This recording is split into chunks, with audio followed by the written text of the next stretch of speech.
Faith Fit family, I'm so excited about today's workout. We have the privilege of featuring the words of popular Christian author Gary Thomas and his book, Everybody Matters, Strengthening Your Body to Strengthen Your Soul on this 6th day of our 7-day YouVersion Faith Fit devotional. We'll pair the words of Gary Thomas with a full body, high intensity interval workout. So let's get our physical and spiritual muscles warmed up and ready to roll. And as a quick reminder, a full library of Faith Fit workouts just like this one is available at faithfit.tv. Let's get it going with an easy skip in place. Ready? Go! So let's start with a question that Gary asks his readers. Can we have a healthy soul without a healthy body? Go ahead and think about that question as you continue skipping in place.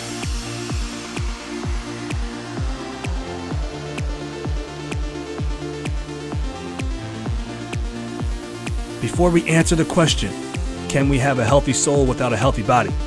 Let's take in 1 Timothy 4:8. It says, physical training is of some value, but spiritual training is of value for all things. Okay, switch now to standing mountain climbers. Be sure to get high knees and stretch as you reach. Ready, go! It's clear to me that refinement of our spiritual selves is important.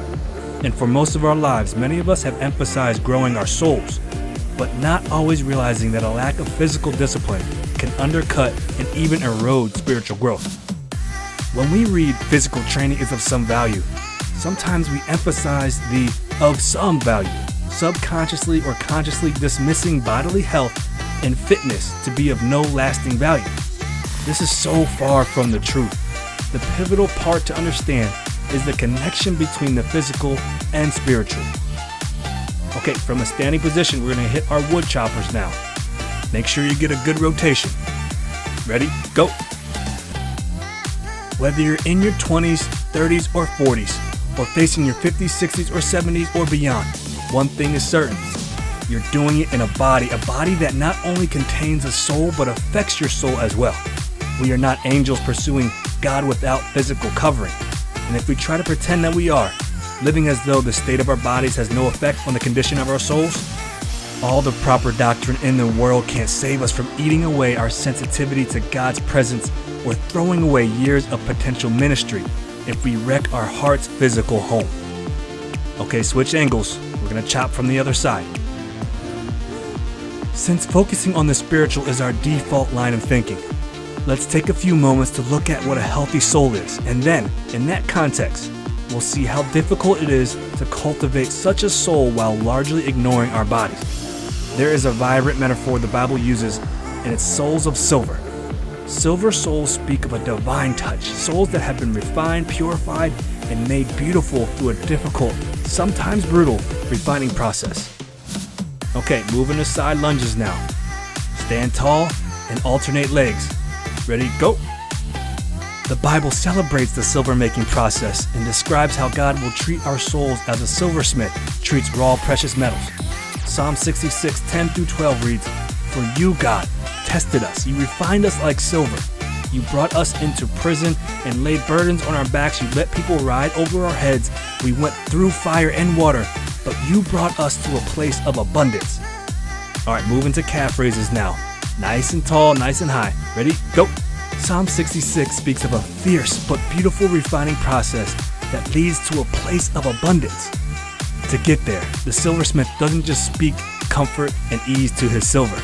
He doesn't massage it into shape. No, he puts it through fire. He even beats it and hammers it until it becomes what he has designed it to be. We're finished with the warm-up now. Let's get our mind ready for the challenge of round 1. Today, it's all about the refining process. We know the exercises today will refine our bodies. The question is your soul ready to be refined? Today, we refine our souls. Today, we work out both physically and spiritually. Let's get going with power squats. Keep your core tight and your chest out as you squat. In 3, 2, 1, go!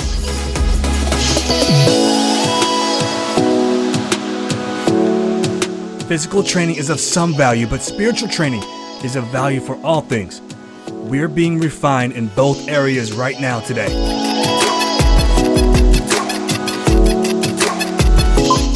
10 more seconds.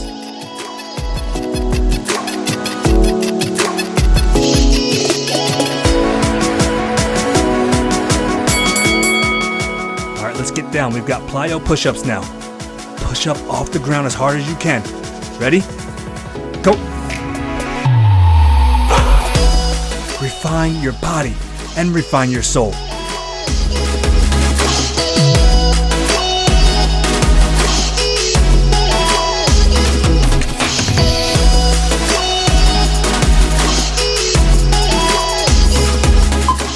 Ten more seconds.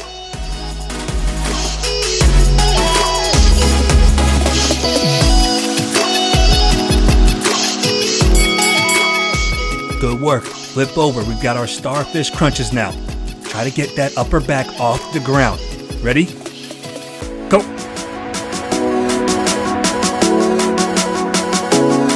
For God tests us and refines us like silver, bringing us to a place of abundance.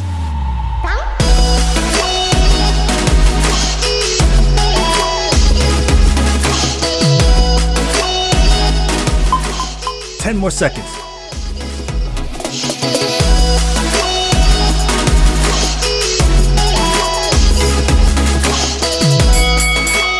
Up next, shuffle, shuffle, touch, jump. Get height on your jump and get quick with your shuffle. Ready? Go. God is refining us right now like silver.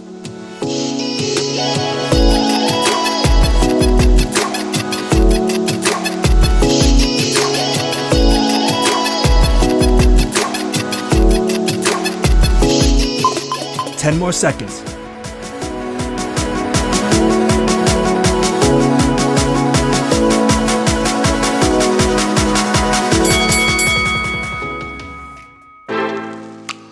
Okay, nice work. Rest while we dive deeper into this topic. The Bible declares that the refining process of silver is exactly what God does for his people. Paul in 2 Timothy contrasts gold and silver with wood and clay to demonstrate his desire for us to be refined like gold and silver and be used for special purposes. 2 Timothy 2:20-21. In a large house there are articles not only of gold and silver, but also of wood and clay. Some are for special purposes and some for common use. Those who cleanse themselves from the latter will be instruments for special purposes, made holy, useful to the master, and prepared to do any good work.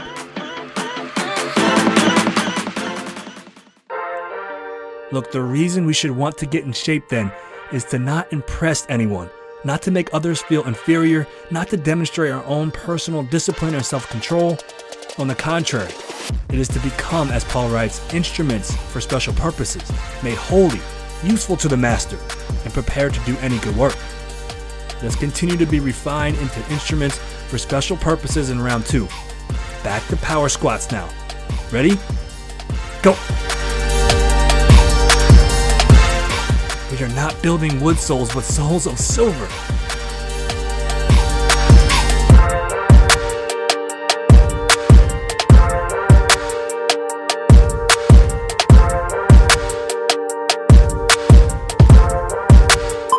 Ten more seconds, let's get it.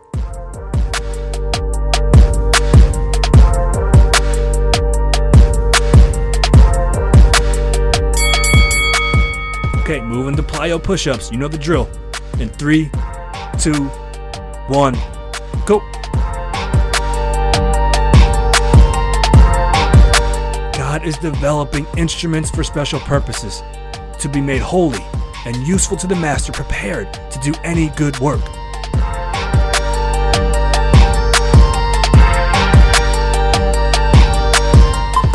Ten more seconds.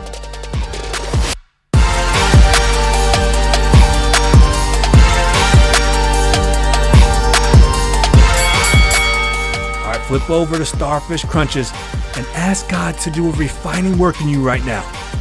Ready? Go!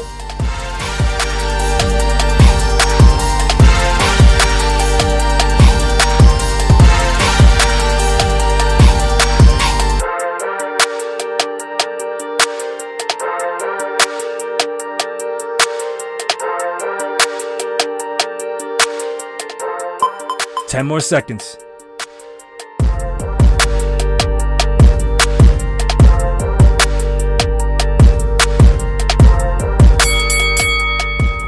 moving to shuffle, shuffle, touch, jump.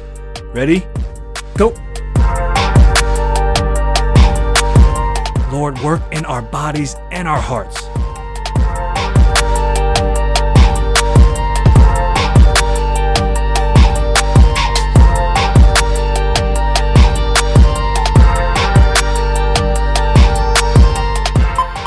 Ten more seconds.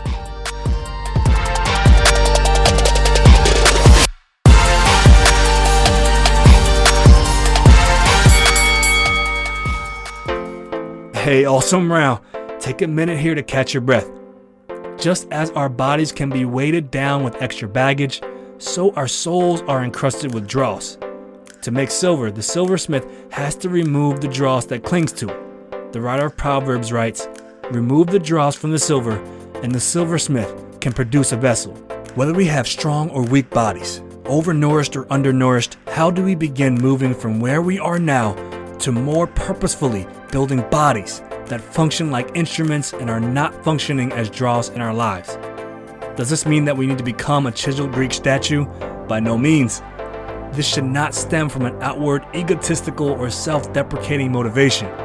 On the contrary, this is about being a steward of the vessel God has given us, ready and able to carry out the plans God has for you. As we go into round 3, take inventory. What are my motivations for working out right now? Round 3, we're going to go to pivot lunges, corncob push-ups, mountain climbers, and lunge split jumps. Okay, let's get ready for those pivot lunges. Stay upright as you do your lunges. Don't get lazy. Ready? Go.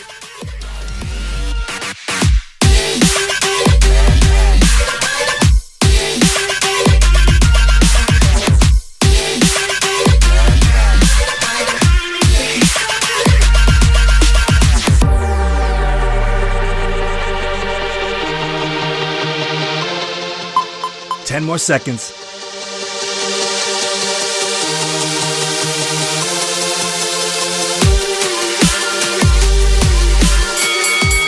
Okay, drop down. We got those corncob push-ups now. Keep breathing as you do your movements. That's critical here. In 3, 2, 1, go.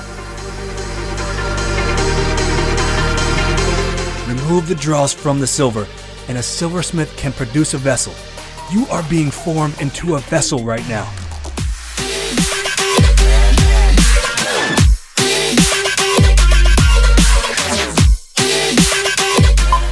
Ten more seconds.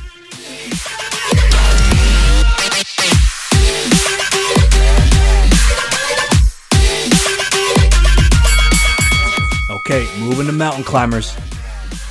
Keep your shoulders over your hands and drive your knees. In 3, 2, 1, go.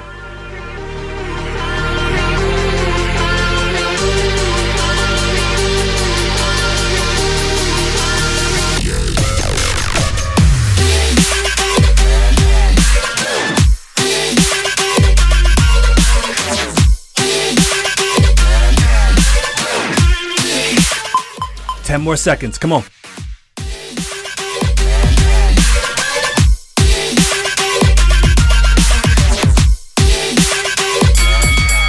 All right, finish with lunge split jumps now.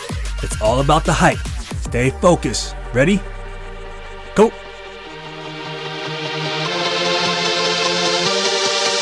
This workout, we are removing the dross. Push so your body is not the dross in your soul.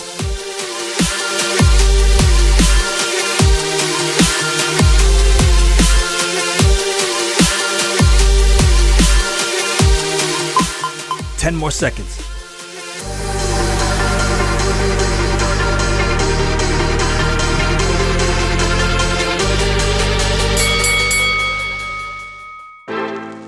Great round. We are pushing out that dross. Consider Paul's attitude towards the dross in his life in his first letter to the Corinthians. Do you not know that in a race all the runners run, but only one gets the prize? Run in such a way as to get the prize. Everyone who competes in the games goes into strict training. They do it to get a crown that will not last, but we do it to get a crown that will last forever. Therefore, I do not run like someone running aimlessly. I do not fight like a boxer beating the air. No, I strike a blow to my body and make it my slave so that after I have preached to others, I myself will not be disqualified for the prize. Paul was so zealous to be made holy, useful to his master, and prepared to do any good work that he was willing to strike a blow to his body and make it his slave toward that end. On to round 4 now. Start again with pivot lunges. You know the drill. Keep your form as you pivot. Ready? Go. Let's strike a blow to our bodies and remove the dross.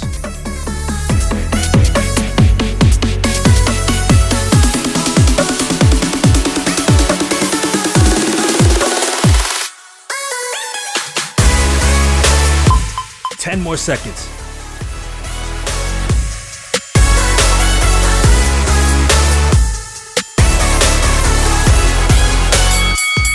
All right, right back to corncob push-ups. Keep breathing as you go. Ready? Go. Let us not be disqualified for the prize. Let us be made holy, useful to the master, and prepared for every good work.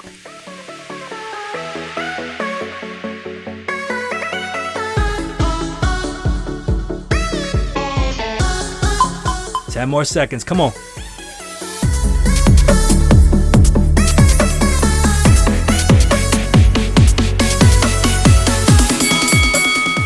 Moving to mountain climbers now. Keep breathing, but keep your core tight. Ready? Go. Run. Run in such a way as to get the prize.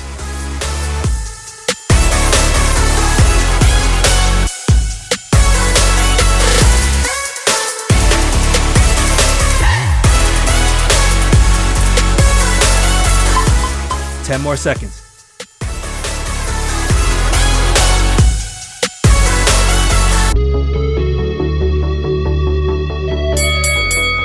Okay, finish with lunge split jump.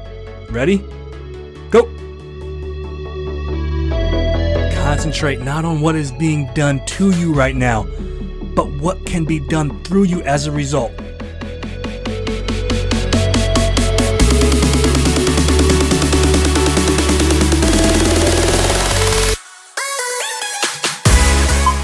Ten more seconds.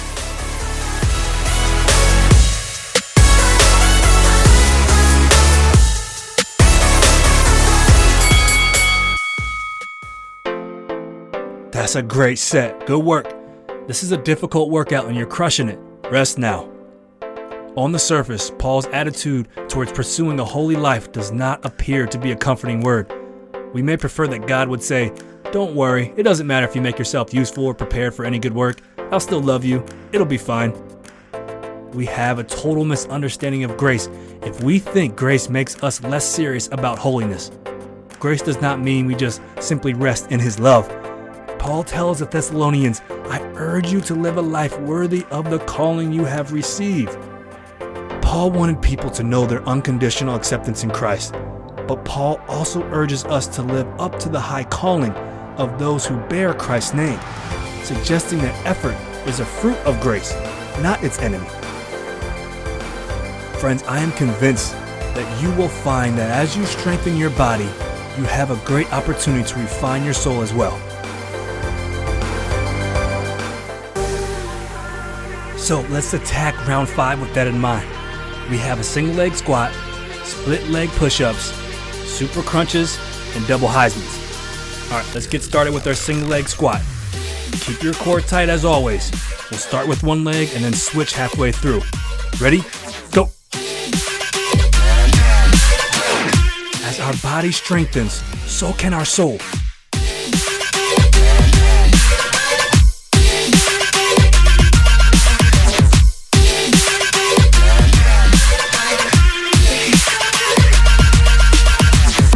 Switch legs.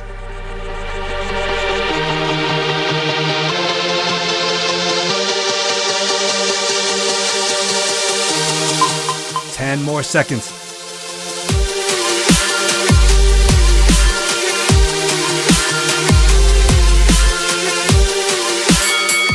Okay, move the split leg push-ups. Try not to flop around. Try to remain rigid in your form. Ready? Go. Effort is the fruit of grace, not its enemy. Push your effort right now.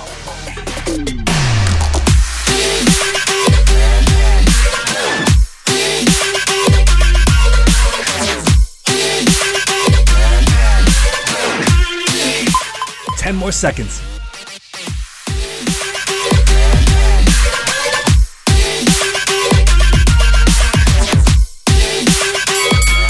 Okay, flip over. We're gonna change the super crunches now.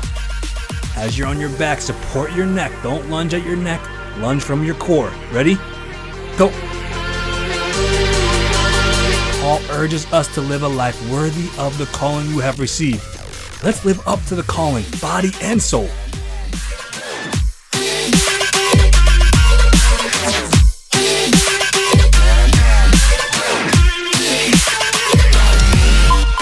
Ten more seconds.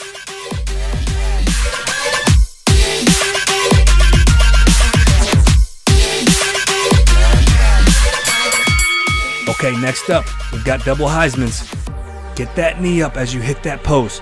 Let's go. In 3, 2, 1, go.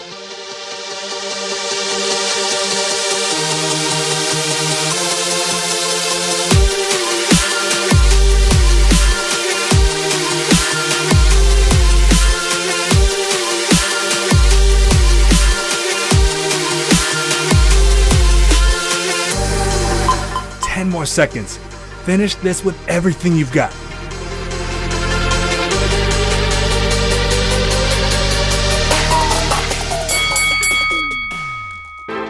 Relax. Yes, that's good work for him. To refine your body and soul. That's what we're focused on. Rest now. Being called into God's service is a glorious invitation that should captivate us and make us eager to participate. Desiring a silver soul means that we stop treating our bodies like ornaments with all the misguided motivations often displayed by those who build their bodies out of pride and ambition, and start treating our bodies like instruments, vessels, set apart to serve the God who fashioned them.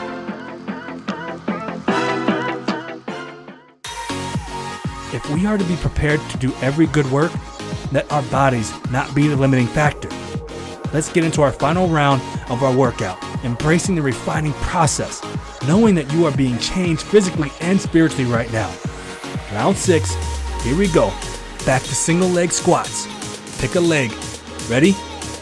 Go. Ask God for a true and proper motivation for working out.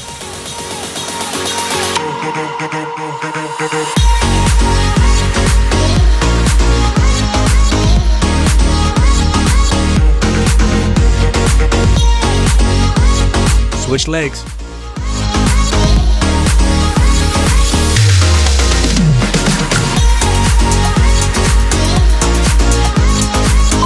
Ten more seconds.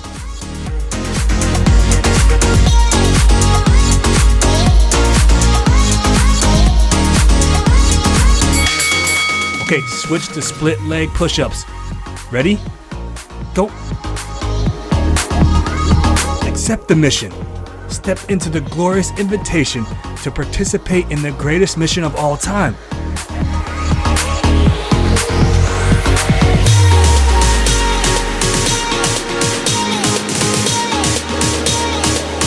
Ten more seconds.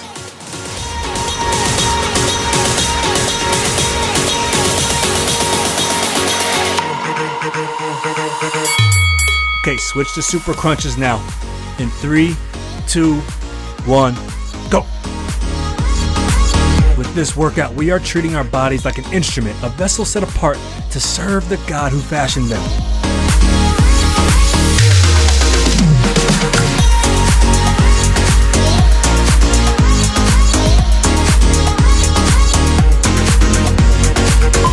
Ten more seconds.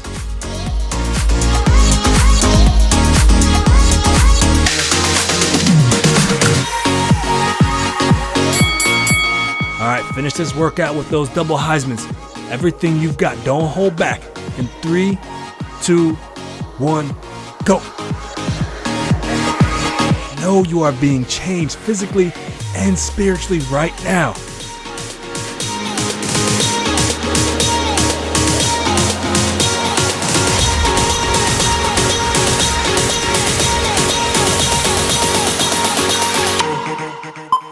Ten more seconds.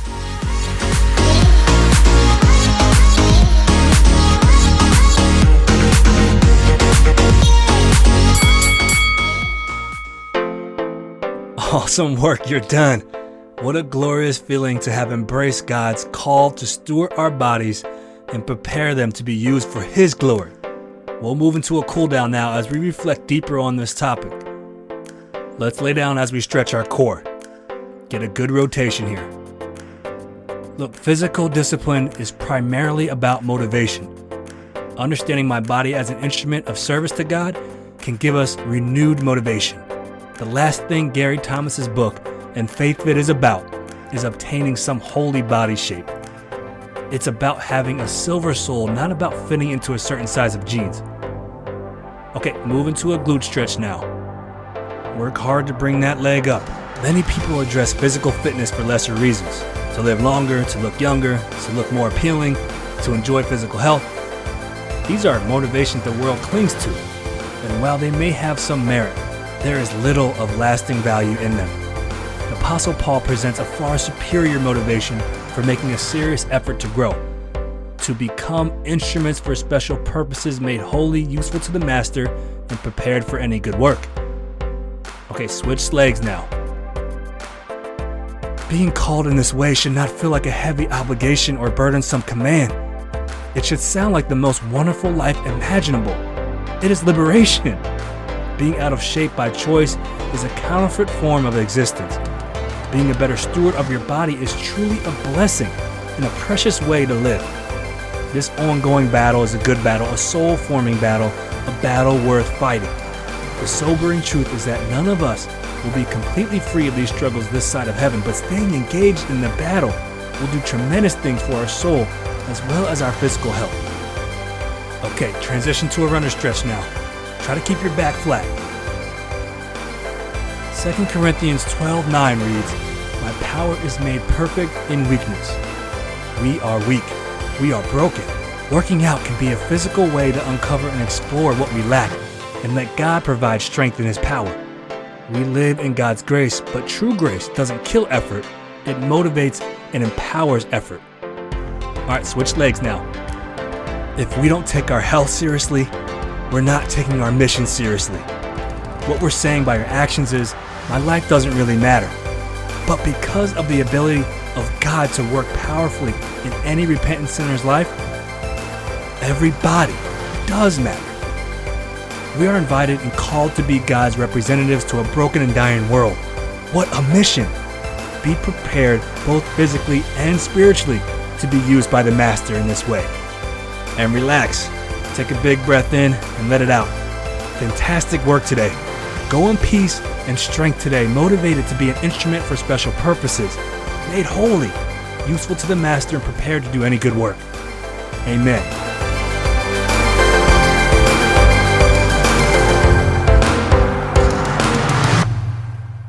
This was adapted from Everybody Matters by Gary Thomas, copyright 2011 by Gary Thomas, used by permission of Zundervan.